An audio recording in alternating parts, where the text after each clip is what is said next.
మీ ప్రాంతంలో ఉండే సహజమైన పంటలు ఎక్కడ కూడా ఎరువు గాని క్రిమి సంహారక మందు వాడనటువంటి ఆర్గానిక్ పంటలు మీరు ఏర్పాటు చేస్తున్నారు.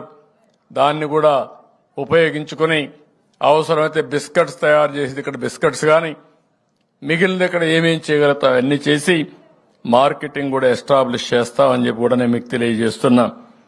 గిరిజన ప్రాంతాల్లో మీరు తయారు చేసే వస్తువుల్ని ఓఎన్డీసీ ప్లాట్ఫామ్ ద్వారా డైరెక్ట్ గా వినియోగదారులకు మీరే అమ్మే ఏర్పాటు చేస్తాం. అంటే ఈరోజు మీ ఊర్లో ఉంటారు, ఈ ప్లాట్ఫామ్ లో మీరుంటే ఎవరు హైదరాబాద్ లో కావాలన్నా బెంగళూరులో కావాలన్నా మీ ఊర్లో ఉత్పత్తి చేసినటువంటి ఒక తేనె నేరుగా వాళ్ళకి అమ్మే ఏర్పాటు వస్తుంది, ఆ షాప్కి అమ్మే ఏర్పాటు వస్తుంది. దానికి కూడా శ్రీకారం చుడతామని చెప్పి కూడా నేను మీకు తెలియజేస్తున్నా. 2191 ఎస్టీ గ్రామాలకు రోడ్డు సౌకర్యం లేదు. ఇవన్నీ కూడా రోడ్డు కనెక్టివిటీ ఇచ్చే బాధ్యత తీసుకుంటా. ప్రతి ఒక్క గిరిజన గ్రామానికి కనెక్టివిటీ ఇప్పిస్తాం. దగ్గర 16,816 గిరిజన నివాస ప్రాంతాలకి తాగునీళ్లు లేవు. 2,373 కోట్ల రూపాయలు ఖర్చు పెట్టి ప్రతి ఒక్క ఇంటికి కొళాయి ద్వారా నీళ్లు ఇప్పించే బాధ్యత తీసుకుంటాం. ఇది కాకుండా ఈరోజు జీవో నెంబర్ 3 ఉంది.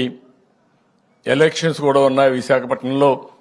నేను ఆ విషయం కానీ కొన్ని ఉద్యోగాల విషయాలు మాట్లాడలేకపోతున్నా. నాకు బాగా గుర్తుంది, నేనే తీసుకొచ్చిన జీవో అది. దాన్ని ఏ విధంగా మళ్ళా మీ పిల్లల కోసం ఏం చేయాలో అన్ని విధాలా చేస్తామని చెప్పి కూడా నేను మీ అందరికి హామీ ఇస్తున్నా. ఇది కాకుండా ఇంకా చిన్న చిన్న సమస్యలు ఏవైతే ఉన్నాయో అవన్నీ కూడా అధ్యయనం చేస్తున్నా. సీతంపేట ఐటీడీఏలో 7 కోట్ల ఖర్చుతో సమగ్ర పసుపు ఉత్పత్తి.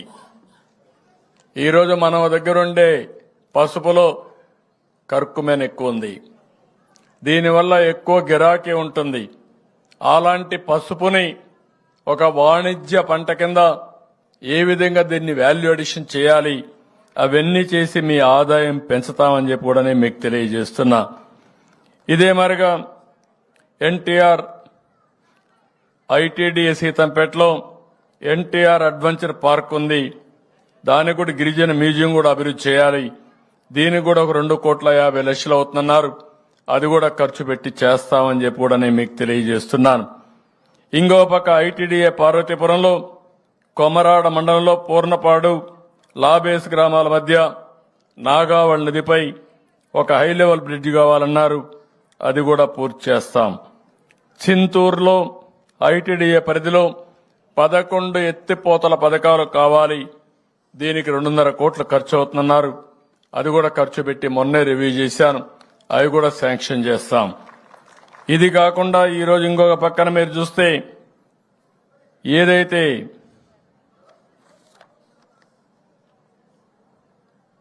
పాడేరులో మెడికల్ కాలేజ్ ఉంది, నేను అది కూడా నిర్ణయం చేశాం. 500 కోట్ల రూపాయలతో ఆ మెడికల్ కాలేజీని పూర్తి చేసే బాధ్యత కూడా ఈ ప్రభుత్వం తీసుకుంటుంది. ఇంకొక పక్కన మీరు చూస్తే 418 ఏకోపాధ్యాయ పాఠశాలలున్నాయి. 50 కోట్ల అంచనాతో భవనాలు పూర్తి చేసే బాధ్యత కూడా తీసుకుంటాం. అల్లూరి సీతారామరాజు జిల్లా ప్రధాన కేంద్రాల్లో 3 ప్రధాన రహదారులు కారిడార్స్ ని 50 కోట్ల రూపాయలు ఖర్చు అవుతుంది. అది కూడా పూర్తి చేస్తాం. ఏజెన్సీ ప్రాంతంలో ముఖ్యంగా పాడేరు ఏరియాలో 10 కోట్ల ఖర్చు పెట్టి ఆ ప్రాంతంలో టూరిజాన్ని పూర్తిగా అభివృద్ధి చేస్తాం. అరకు ప్రాంతం కూడా టూరిజానికి బాగా అనుకూలమైన ప్రాంతం. ఇవన్నీ కూడా వర్కౌట్ చేస్తాను. నేను ఈ నిర్ణయాలన్నీ ఎన్నికల రాకమునిపై నిర్ణయించాను, రివ్యూ మీటింగ్లు అనౌన్స్ చేశాను. అందుకే మళ్ళా మీ ముందర కూడా చెప్తున్నా. ఇవి కాకుండా ఒకటే మీ అందరికీ విజ్ఞప్తి చేస్తున్నా. ఈ ఆదివాసీ దినోత్సవ సందర్భంగా మీ అందరికీ శుభాకాంక్షలు తెలియజేయడమే కాకుండా ఒక నిర్దిష్టమైన ప్రణాళికతో గిరిజనులకు అభివృద్ధి చేసే బాధ్యత మేము తీసుకుంటాం. మొన్న ఎన్నికల్లో కూడా మీరందరూ దగ్గర దగ్గర అరకులో 7 అసెంబ్లీ సీట్లుంటే 5 సీట్లు